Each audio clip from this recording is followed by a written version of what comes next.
Hello दोस्तों, welcome my YouTube channel. दोस्तों, यदि आप उत्तर प्रदेश के किसी भी एग्ज़ाम की तैयारी कर रहे हैं यूपी तिलपत के थ्रू, तो ये वीडियो आपके लिए बहुत ज़्यादा महत्वपूर्ण होगा, क्योंकि कंप्यूटर यूपी तिलपत के लगभग हर डिपार्टमेंट में पूछ रहा है। तो यदि आप बीपीओ की तैयारी कर रहे हैं, लेखपाल हो गया, मंडी परिषद हो गया और जूनियर असिस्टेंट हो गए, तो वीडियो आपके लिए बहुत ज़्यादा इम्पोर्टेंट होगा, क्योंकि ये वीडियो बनाया जो जा रहा है, जो पेपर आजकल पूछ रहा है आयोग जैसा, उसी के हिसाब से क्वेश्चन डाला गया है। तो यह आज आप सबका तीसरा मॉक टेस्ट है कंप्यूटर स्पेशल का, ठीक, जिसमें आप थंबनेल में देख रहे होंगे सब टॉपिक कवर हैं, चाहे आईओटी हो गया, डीप लर्निंग हो गया, मशीन लर्निंग हो गया, है ना, हडूप हो गया। तो इसमें सब क्वेश्चन ऐड है। तो आप सब पूरे वीडियो में बने रहें और आप सब पहले ही सब्सक्राइब कर लीजिए चैनल को यदि नए हैं, और वीडियो को लाइक करना ना भूलें, जिससे हमारा मनोबल भी बना रहे। तो चलते हैं क्वेश्चन की तरफ। तो आप सब देख सकते हैं दो वीडियो में 75 क्वेश्चन कवर कर दिए गए। आज कवर करेंगे 100 तक, ठीक। तो पूरे वीडियो में आप सब बने रहें। टीसीपी आईपी मॉडल की इंटरनेट लेयर में कौन सा प्रोटोकॉल काम करता है? तो कह रहा कि जो टीसीपी आईपी जो मॉडल होता है ना, इंटरनेट की कौन सा लेयर काम करता है? तो अब बताएंगे आईपी। आईपी मतलब इंटरनेट प्रोटोकॉल, ठीक। तो देख लेते हैं। इंटरनेट लेयर का मुख्य प्रोटोकॉल आईपी है। आईपी मतलब इंटरनेट प्रोटोकॉल होता है जो डेटा पैकेट को स्रोत से गंतव्य तक पहुंचाने का कार्य करता है, ठीक। तो क्वेश्चन नंबर 77, कौन सा एल्गोरिदम है शॉर्टेस्ट पाथ खोजने के लिए उपयोग करता है? इसका मतलब जैसे आपको बता दें, जैसे जब आप कहीं जाते हैं रास्ते में दूर किसी अननोन एरिया में, तो आप गूगल मैप का यूज करते हैं ना। तो गूगल मैप क्या करता है? गूगल मैप आपके लोकेशन को, जो जहाँ आप जाते हैं वहाँ का सबसे शॉर्टकट दूरी खोजने का कोशिश करता है आपको पहुँचाने का, कि कौन सा रास्ता आपको दे दें ताकि आप जल्दी से वहाँ पहुँच जाएं। रास्ता तो हज़ारों होते हैं ना, लेकिन चुन के कौन देता है? जो बहुत जल्दी आपको उस स्थान तक पहुँचाए। तो उसी को क्या बोलते हैं? डिजक्स्ट्रा एल्गोरिदम है। तो ऑप्शन क्या हो जाएगा? बी, ठीक। अच्छा क्वेश्चन है। डिजक्स्ट्रा एल्गोरिदम का उपयोग ग्राफ में किसी भी नोड शॉर्टेस्ट पाथ खोजने के लिए किया जाता है। क्वेश्चन नंबर 78, कौन सा cloud computing model infrastructure as a service, जिसे बोलते IaaS, प्रदान करता है? तो ये सर्विस कौन प्रदान करता है? Microsoft azure virtual machine. इसका भी करेक्ट ऑप्शन हो जाएगा बी। IaaS का पूरा नाम आपसे पूछता है। आई मतलब इंफ्रास्ट्रक्चर एज ए सर्विस, एक क्लाउड मॉडल है, ठीक, जिसमें वर्चुअल सर्वर, नेटवर्किंग और स्टोरेज सेवाएं प्रदान की जाती है। जैसे आप गूगल का देखते हैं ना, गूगल स्टोरेज, तो वैसे वो भी है, ए भी है। क्वेश्चन नंबर 79 क्या है? Big O notation. दोस्तों आगे चल के भी क्वेश्चन आपसे मिलेगा, तो वहाँ पर इसके साइड में खुद लिख दिए गए हैं कि किस टॉपिक से है। जैसे ये आपको मान लेते नहीं समझ में आ रहा, कि आपको बहुत कठिन लग रहा है ना, तो आप स्किप कर देंगे। लेकिन जब टॉपिक लिख दिए हैं ना, तो आपको सिलेबस के अकॉर्डिंग जो बीपीओ का सिलेबस दिया, सेम टू सेम क्वेश्चन वहीं से उठाया गया है। तो बिग ओनो नोटेशन का उपयोग किस लिए किया जाता है? एल्गोरिथम की टाइम कॉम्प्लेक्सिटी को नापने के लिए। ऑप्शन हो जाएगा ए। बिग ओ नोटेशन किसी एल्गोरिथम की परफॉर्मेंस और टाइम कॉम्प्लेक्सिटी को एनालाइज करने के लिए उपयोग की जाती है। और क्वेश्चन नंबर 80 पर आते हैं। कौन सा प्रोटोकॉल ईमेल सेंडिंग के लिए किया जाता है? SMTP का प्रयोग किया, सिंपल मेल ट्रांसफर प्रोटोकॉल का प्रयोग किया जाता है मेल को भेजने के लिए। और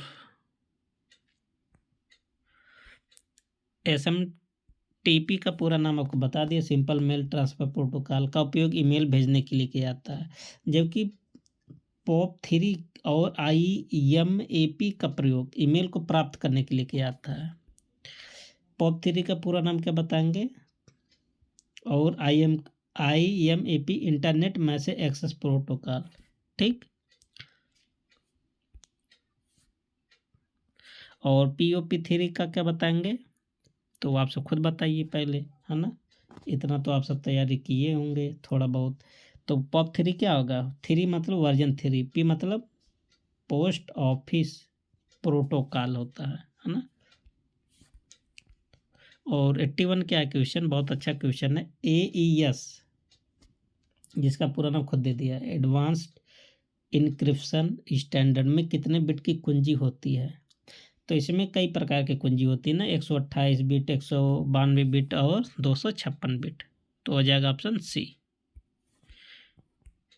और AES एक ब्लॉक साइफर एन्क्रिप्शन एल्गोरिदम है, याद कर लीजिए, जिसमें 128, 192, 256 की कुंजी का समर्थन करती है, मतलब कोई भी हो सबका समर्थन करेगा तीनों में से।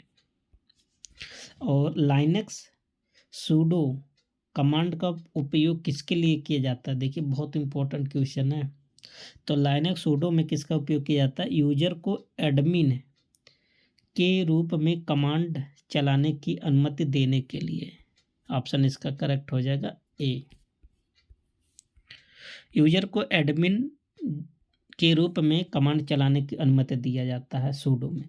सूडो मतलब सुपर यूजर डू, कमांड उपयोगकर्ता को एडमिनिस्ट्रेटर परमिशन के साथ कमांड चलाने की अनुमति देता है। अगला क्वेश्चन क्या है, क्वेश्चन नंबर 83, कौन सा वेब डेवलपमेंट फ्रेमवर्क पाइथन पर आधारित है, मतलब ऐसा वेब डेवलपमेंट कौन है जो पाइथन पर आधारित है, तो आप इसको बताएंगे डीजेंगो, है ना, तो ऑप्शन क्या हो जाएगा बी। तो दोस्तों आप सभी एक बार अगर क्वेश्चन को देखे रहेंगे एक दो बार ना, जैसे एक बार इस टाइम आप पढ़ रहे हैं, फिर एक बार दूसरे बार पढ़ लीजिए, उसके बाद एग्जाम में जब एक क्वेश्चन मिलेगा तुरंत दिमाग में क्वेश्चन क्लिक कर जाएगा, है ना। तो जो कभी नहीं पढ़े रहेंगे तो उसका थोड़ी ना दिमाग में क्लिक करेगा, इसलिए एक बार पढ़ना तो बहुत ज़रूरी है ही। डिजेंगो एक पाइथन आधारित वेब फ्रेमवर्क है जो तेज और सुरक्षित वेब एप्लीकेशन बनाने के लिए उपयोग किया जाता है। तो बहुत इंपॉर्टेंट है, जो एप्लीकेशन जैसा फास्ट सुपर फास्ट एप्लीकेशन इसी से बनता है, इस सबसे। ब्लॉकचेन बहुत इंपॉर्टेंट है, ब्लॉकचेन तकनीकी में डेटा कैसे संरक्षित किया जाता है, तो क्रिप्टोग्राफिंग, हैशिंग और वितरित डेटा के माध्यम से, तो ऑप्शन क्या हो जाएगा बी। ब्लॉकचेन डेटा में क्रिप्टोग्राफी, हैशिंग और वितरित डेटा नेटवर्क में संग्रहित करके छेड़छाड़ सुरक्षित बनाता है ना, छेड़छाड़ से। अब देखिए, अब यहीं से आपका पूरा क्वेश्चन जितने भी मिलेगा, करीब 400-500 से ज़्यादा क्वेश्चन, है ना, तो सब में ऐसे टॉपिक वाइज लिखा है। जैसे जो 85 क्वेश्चन है, इसका मतलब आप ये समझिएगा कि नेटवर्क से संबंधित क्वेश्चन है ना। सब नेटिंग का उपयोग किसके लिए किया जाता है, तो यहाँ देखिए नेटिंग शब्द जुड़ा भी है, तो आप समझ गए, मतलब नेटवर्क से आधारित है ना। तो सब नेटिंग का मतलब क्या होता है, इसका मतलब होता है नेटवर्क को छोटे छोटे भागों में बांटना, क्या कहलाता है, सब नेटिंग। तो ऑप्शन क्या हो जाएगा ए। नेटवर्क के छोटे छोटे भागों में विभाजित करने के लिए किया जाता है। सब नेटिंग का उपयोग आईपी नेटवर्क को छोटे छोटे नेटवर्क में विभाजित करने के लिए किया जाता है, जिससे नेटवर्क ट्रैफिक मैनेजमेंट आसान हो जाता है। अब देखिए साइबर सिक्योरिटी से क्वेश्चन है 86, फिशिंग अटैक का मुख्य उद्देश्य क्या होता है। अच्छा, अटैक क्या होता है, जैसे बात है किसी की जानकारी को चुराना, किसी को हानिकारक मतलब किसी का फाइल को डिस्ट्रॉय कर देना, है ना, यही सब होता है। तो यूजर की निजी जानकारी चुराना क्या बोलते हैं, फिशिंग अटैक। फिशिंग अटैक एक साइबर अपराध है जिसमें फर्जी ईमेल या वेबसाइट के माध्यम से यूजर की संवेदनशील जानकारी से पासवर्ड, बैंक डिटेल्स चुराने की कोशिश की जाती हैं। और देखिए 87 क्वेश्चन क्या है, ऑपरेटिंग सिस्टम से है ना, तो हर टाइप का क्वेश्चन इसमें कवर किया गया है। थ्रेसिंग समस्या कब आती है या होती है, जब सीपीयू बार बार पेज फॉल्ट के कारण व्यस्त हो, तो कौन सी समस्या आती है, थ्रेसिंग की। ऑप्शन क्या हो जाएगा, ए। थ्रेसिंग तब होता है जब सीपीयू बार बार पेज डिफ़ॉल्ट के कारण ज़्यादा समय स्वैपिंग में लगाता है और वास्तविक कार्य नहीं कर पाता है। और क्वेश्चन नंबर 88 है DBMS। DBMS का तो पूरा नाम ही कभी पूछ लेता है, database management system. Acid properties का उपयोग किसके लिए किया जाता है, तो ट्रांजैक्शन की विश्वसनीयता बनाए रखने के लिए। देखिए ट्रांजैक्शन आप में जुड़ा हुआ ना बीपीओ के सिलेबस में, तो एसिड का प्रयोग किया जाता है, मतलब ट्रांजैक्शन जो लेन देन हो रहा है उसकी विश्वसनीयता बना रहे। एसिड मतलब ऑटोमेसिटी, कंसिस्टेंसी, आइसोलेशन और ड्यूरेबिलिटी प्रॉपर्टीज का उपयोग डेटाबेस ट्रांजैक्शन को सुरक्षित और विश्वसनीय बनाए रखने के लिए किया जाता है। क्वेश्चन नंबर 89 एआई से क्वेश्चन, आर्टिफिशियल इंटेलिजेंस से। ट्यूरिंग टेस्ट का उपयोग किस लिए किया जाता है, बहुत इंपॉर्टेंट है, मोस्ट इम्पॉर्टेंट।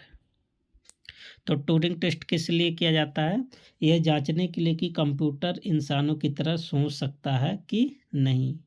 इसे क्या बोलते हैं, ट्यूरिंग टेस्ट।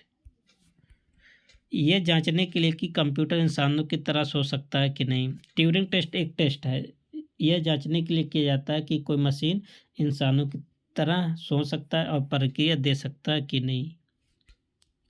और क्वेश्चन नंबर जो 90 क्वेश्चन है, मॉक टेस्ट आप कह सकते हैं, तो डाटा स्ट्रक्चर या एल्गोरिदम कह सकते हैं। बाइनरी सर्च एल्गोरिदम की समय जटिलता जिसे बोलते हैं टाइम कॉम्प्लेक्स क्या होती है, ओ लॉग एन। ऑप्शन क्या हो जाएगा, बी। तो ऐसे क्वेश्चन ना तो आप सभी 1-2 बार पढ़ लीजिए, 2-3 बार अच्छे से, और पेपर में हूबहू क्वेश्चन आ जाता है। सब क्वेश्चन नहीं बनाए, नया नहीं बनाते हैं। और वहाँ समय तो सीपीयू तो सबसे दुश्मनी तो कंप्यूटर सब्जेक्ट से ही है, ठीक, क्योंकि कंप्यूटर में अब तो यूपीजी के भी बहुत हाई लेवल का पूछ रहा है। लाइनेक्स में देखिए CH मतलब चेंज, एमओडी मतलब मोड होता है ना। 777 कमांड क्या मतलब होता है, तो CH मोड का मतलब चेंज मोड। 777 इसका मतलब होता है कि सभी यूजर्स को फाइल पर पूर्ण अनुमति देने के लिए, ठीक, जैसे रीड हो गया, राइट हो गया, एग्जीक्यूट हो गया ना, इसके माध्यम से पूरा परमिशन मिलता है। Change mode 777 file name command file या फोल्डर को सभी यूजर्स के लिए रीड, राइट और एग्जीक्यूट की अनुमति प्रदान करता है। और 92 क्या, क्लाउड कंप्यूटिंग से क्वेश्चन है, ठीक। हाइब्रिड क्लाउड क्या होता है, तो बहुत इंपॉर्टेंट है। हाइब्रिड क्लाउड क्या होता है, एक क्लाउड जिसमें पब्लिक और प्राइवेट क्लाउड दोनों के गुण होते हैं, उसे क्या बोलते हैं, हाइब्रिड क्लाउड। मतलब पब्लिक भी सेक्टर रहे और प्राइवेट भी रहे।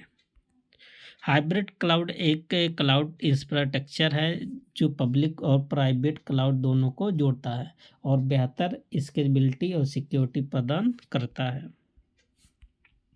क्वेश्चन नंबर 93 साइबर सिक्योरिटी से है, जो कि आप कह सकते हैं क्रिप्टोग्राफी से। SHA 256 क्या है, एक हैशिंग एल्गोरिथम इसे बोलते हैं। तो ऑप्शन क्या हो जाएगा, एक क्या है, हैशिंग एल्गोरिथम। तो जो टॉपिक दिया है ना सब बीपीओ में पूछा, बीपीओ के सिलेबस में सब दिया है, या कह सकते हैं जो आप सबका सिलेबस है आप मिलान कर लीजिए, सब पूछा जाता है।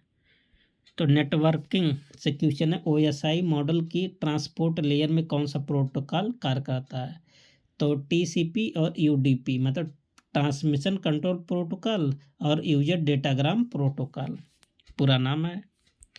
तो ट्रांसपोर्ट लेयर डेटा संचार को नियंत्रित करने के लिए TCP transmission control protocol, UDP मतलब यूजर डेटाग्राम प्रोटोकॉल का उपयोग करता है। तो दोस्तों इसके बाद अभी 5 क्वेश्चन और हैं, तो आप सब एक बार वीडियो को लाइक ज़रूर कर लीजिए थोड़ा टाइम निकाल कर, और प्लेलिस्ट में जा कर के स्पेशल, चाहे यूपी जीके के लिए आप तैयारी कर रहे हैं या मॉक टेस्ट दोनों चल रहा है। जैसे स्पेशल का भी चल रहा है सब्जेक्ट वाइज, और मिक्सचर भी चल रहा है यूपी जीके कंप्यूटर और योजना का। तो बीपीओ के लिए या अन्य किसी विभाग की अब यदि तैयारी करें तो सबके लिए बहुत इम्पोर्टेंट है। तो आप सब से रिक्वेस्ट है कि आप सब वीडियो को ज़्यादा से ज़्यादा शेयर करें और सपोर्ट कीजिए, अभी आप सबकी बहुत ज़रूरत है। कौन सा मैलवेयर यूजर की फाइलों को एन्क्रिप्ट कर फिरौती मांगता है? ये देखिए मोस्ट इम्पॉर्टेंट है।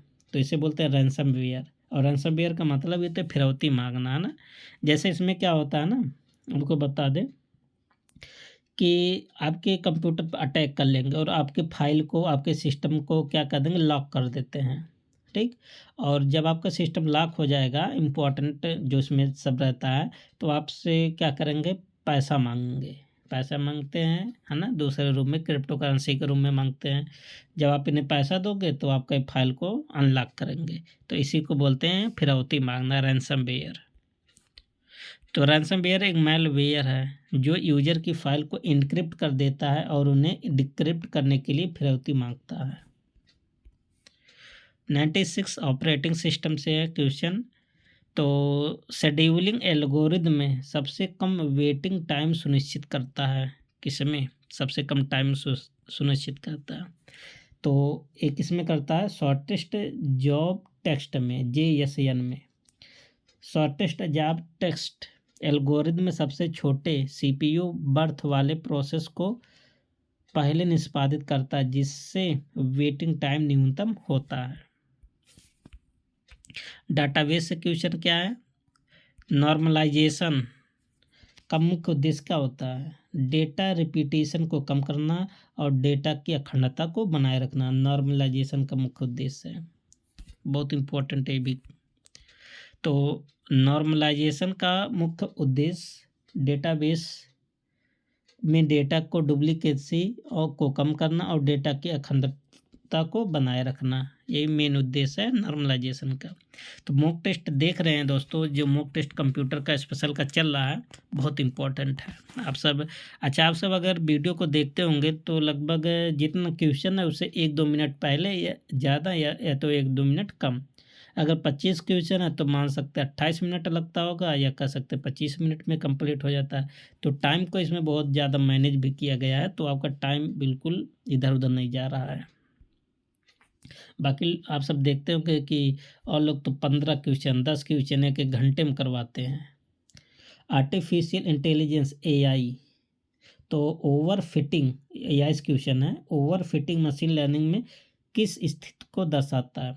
जो मॉडल केवल ट्रेनिंग डेटा में अच्छा प्रदर्शन करता है लेकिन नए डेटा में खराब रहता है, तो उसको क्या बोलते हैं? ओवर फिटिंग, है ना। तो अच्छा, ओवर फिटिंग ऐसे आप कह सकते हैं ना, कुछ लोग ओवर स्मार्ट बनते हैं, तो खुद तो जब काम करते हैं तो अच्छा प्रदर्शन करते हैं, लेकिन दूसरा की जब काम करना था तो खराब, तो उसे कहते हैं ना ओवर स्मार्ट बन रहे हो, ऐसा होता है ना। तो ओवर फिटिंग तब होता है जब मॉडल ट्रेनिंग डेटा को बहुत अच्छे से सीख जाता है लेकिन नए डेटा पर उसकी परफॉर्मेंस गिर जाता है। और question number 99 database structure algorithm से है। तो दोस्तों यही सब नहीं है, हर टॉपिक सब मतलब टेस्ट है, जो मॉक टेस्ट है, सब अलग अलग प्रकार से क्वेश्चन आता रहेगा आगे। अभी 400-500 क्वेश्चन ऐसे करने हैं, आप सब जान लो कितना आप सबकी तैयारी हो जाएगी। हीप सॉर्ट की समय कॉम्प्लेक्सिटी, जटिलता, टाइम कॉम्प्लेक्सिटी क्या होती है?